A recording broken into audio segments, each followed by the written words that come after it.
नमस्कार, मैं हूं आपके साथ हेमंत कुमार। जैसे ही दुनिया में जंग के हालात बने और उसके बाद आपने देखा कि कैसे अमेरिका, इज़राइल, ईरान की इस जंग की वजह से पूरी दुनिया प्रभावित हुई और इसकी वजह से पूरी दुनिया में तेल के दाम बढ़ गए। लेकिन भारत में आखिरकार पेट्रोल की ये जो कीमतें हैं वो स्थिर कैसे बनी रही, आज के इस वीडियो में इसी की हम बात करने वाले हैं। क्योंकि अगर आप हमारे पड़ोसी मुल्क में नज़र डालेंगे तो ये जो ईरान वाली जंग है उससे पहले पड़ोसी मुल्क पाकिस्तान में 320 रुपये प्रति लीटर के हिसाब से, पाकिस्तानी रुपए में ये है 320 रुपये पाकिस्तानी रुपए के हिसाब से प्रति लीटर जो है वो पेट्रोल की कीमत थी, जो इस युद्ध के बाद में बढ़ करके 460 रुपये प्रति लीटर में पाकिस्तान में पहुंच गई। अब आप देखेंगे कि इस 50 दिन, इस युद्ध के 50 दिन और 50 दिनों में 44% तक की कीमतें बढ़ी हैं।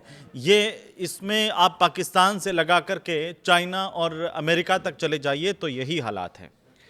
लेकिन इन सब के बीच में भारत में पेट्रोल की कीमतें इस युद्ध के दौरान स्थिर कैसे रहीं, ये बहुत महत्वपूर्ण सवाल है और आज के इस वीडियो में इसी पर हम बात करने वाले हैं। क्योंकि जिस तरीके से इस जंग की वजह से पूरी दुनिया में वैश्विक संकट, हम इसे कह सकते हैं कि ऊर्जा को लेकर के हॉर्मुज स्ट्रेट बंद हुआ, तेल का जो आयात है वो अचानक से प्रभावित हो गया और तेल का आयात जब प्रभावित हुआ तो जाहिर सी बात है कि कीमतों का बढ़ना स्वाभाविक था। लेकिन भारत में ऐसा क्या हुआ कि इस जंग के दिनों में पेट्रोल की कीमतें स्थिर रहीं, भाव इस तरीके से नहीं बढ़े। जैसे 44% की बढ़ोतरी, मैंने कहा कि 50 दिनों में ईरान की जंग की वजह से पाकिस्तान में देखी और अमेरिका में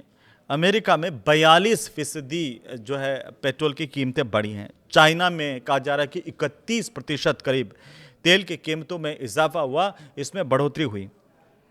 लेकिन भारत में तेल के दाम रहे ज्यों के त्यों, यानी कि कहें कि स्थिर रहे।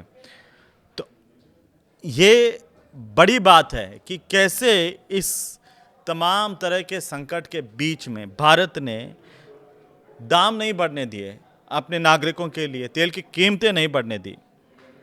तो ये बड़ी बात है कि दुनिया भर में, सबसे पहले हम इसको समझते हैं कि दुनिया भर में पेट्रोल की कीमतें बढ़ कैसे रही हैं। आप देखिए 50 दिन का एक डेटा आया है जिसको हम यहाँ पर विश्लेषण करने वाले हैं। क्योंकि ईरान पर हमले के एक दिन पहले यानी 27 फरवरी की अगर हम बात करें तो इंटरनेशनल मार्केट में क्रूड ऑयल की जो कीमत है वो $67 प्रति बैरल के करीब थी। अंतर्राष्ट्रीय बाजार में $67 प्रति बैरल के करीब थी। ये बात है 27 फरवरी की और जंग के बीच में ये बढ़ कर के $67 प्रति बैरल बढ़ कर के $120 प्रति बैरल तक पहुंच गई। ये इंटरनेशनल मार्केट की बात हम कर रहे हैं। क्रूड ऑयल $67 प्रति बैरल से बढ़कर के $120 प्रति बैरल तक ये कीमतें पहुंच गईं और क्रूड ऑयल की। और 21 अप्रैल को ये करीब करीब हो जाती है $87 प्रति बैरल पर। और इसकी वजह से दुनिया भर में क्या हुआ, इसकी वजह से दुनिया भर में करीब 120 देशों की अगर मैं बात करूं तो यहां पर पेट्रोल डीजल की कीमतें बढ़ गई हैं। तो अमेरिका में इस जंग के शुरू होने से पहले यानी कि फरवरी में अगर गैसोलीन की बात करें तो इसकी एवरेज कीमत $2.94 प्रति गैलन यानी कि करीब 274.54 रुपये। अप्रैल में ये $4.14 प्रति गैलन यानी कि सीधे 386 रुपये 60 पैसे तक पहुंच गई। अब मैं एक एक करके उन देशों पर एक नज़र डालते हैं कि कैसे कीमतें बढ़ती चली गईं। ये 50 दिन का वक्त जिसमें भारत में पेट्रोल की कीमतें स्थिर हैं, लेकिन अगर आप देखेंगे फ्रांस में 18% बढ़ोतरी हुई है, ये सबसे कम है। इसके बाद आता है ब्रिटेन जहाँ पर 19% पेट्रोल की कीमतें बढ़ गई। उसके बाद ऑस्ट्रेलिया है, ऑस्ट्रेलिया के अंदर आपके 29% की बढ़ोतरी हुई है पेट्रोल की कीमतों में। और इसके बाद आप जिनका बार बार जिक्र करते हैं चाइना, लो भाई, चीन में भी इस युद्ध की वजह से जो बढ़ोतरी हुई पेट्रोल की, वो हुई है 31% तक की कीमतों में बढ़ोतरी चाइना में हुई है, हमारे पड़ोसी मुल्क में। हमारे पड़ोस में देख लीजिए श्रीलंका, जहां पर 34% तेल के दाम बढ़ गए इस युद्ध की वजह से। और अगर उससे आगे आप जाएंगे, जिनको आप मानते हैं कि वहां पर बहुत ही अच्छा है, तो वहां पर आप कनाडा देख लीजिए। कनाडा के अंदर 34% तेल की कीमतें बढ़ी हैं। और उससे भी ऊपर जाए यूएई, वहां पर तेल की कीमतों में 36% का इजाफा हुआ है। अमेरिका का उदाहरण कई लोग देते हैं, अमेरिका में 42% पेट्रोल की कीमतें बढ़ गई हैं।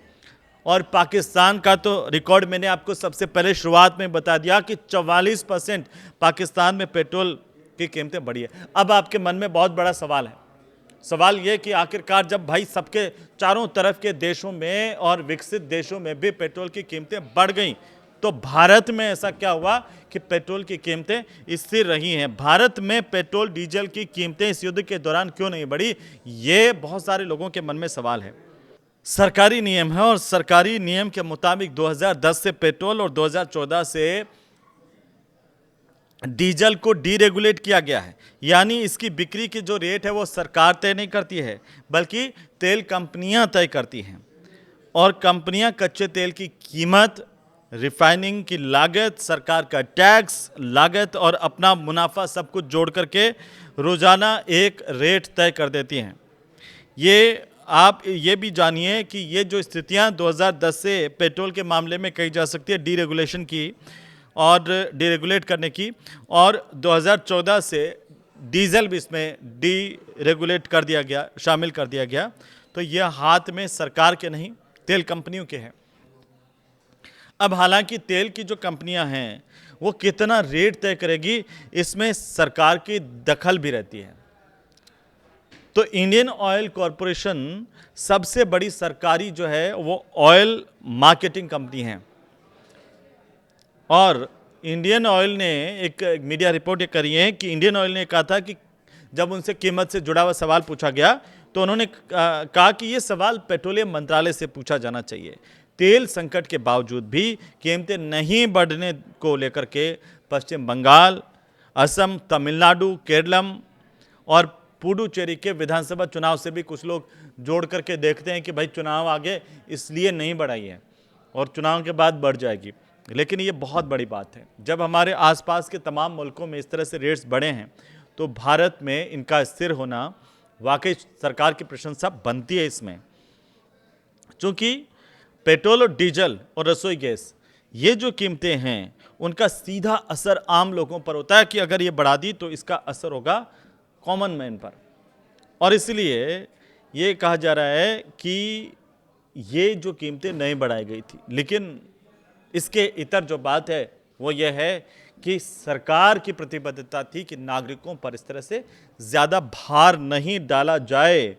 क्योंकि आप देखेंगे कि ये तेल कंपनियों के हाथ में है, लेकिन सरकार की दखल अंदाजी भी है।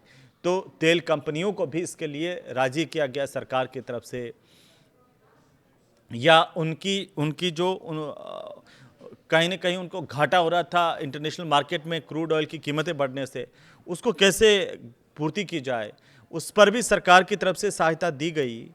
और 2014 से लगा करके 2019 तक तेल की कीमतें स्थिर।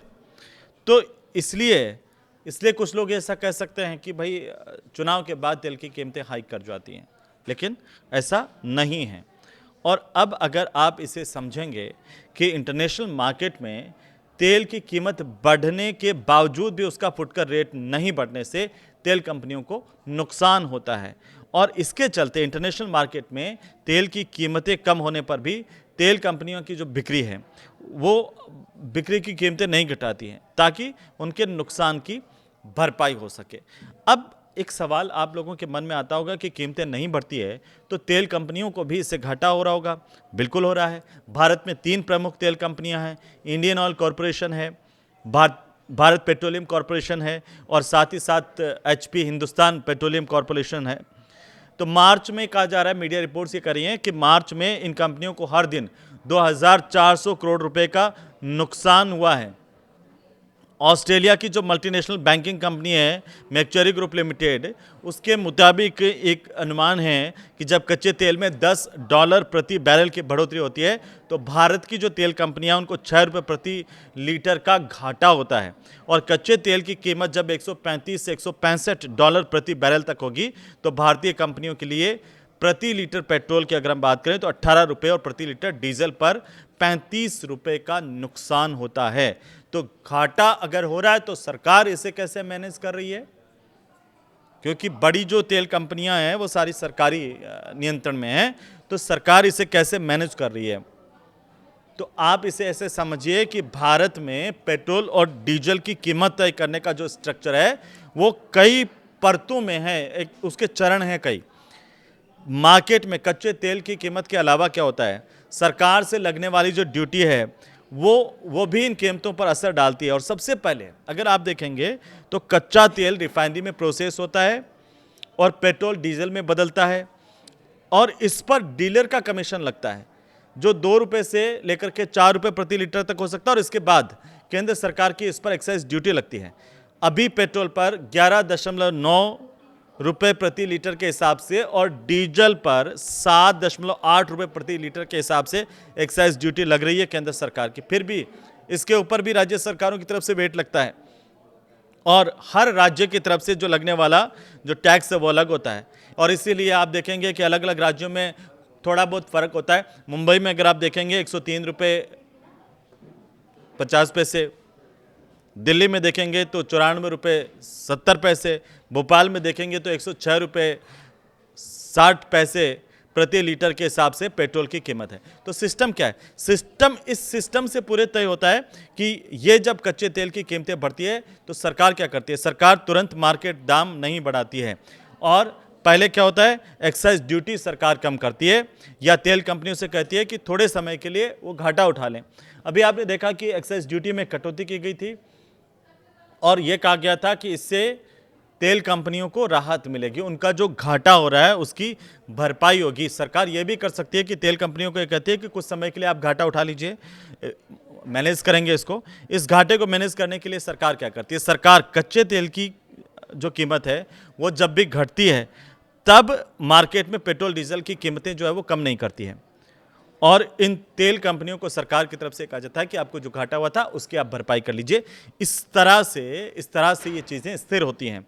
और जंग शुरू हुई उससे पहले भारत सरकार ने पेट्रोल पर 21.9 रुपये और डीजल पर 17.8 रुपये एक्साइज ड्यूटी जो लग रही थी उसको 27 मार्च को पेट्रोल डीजल दोनों पर इस एक्साइज ड्यूटी में 10 रुपये घटाए।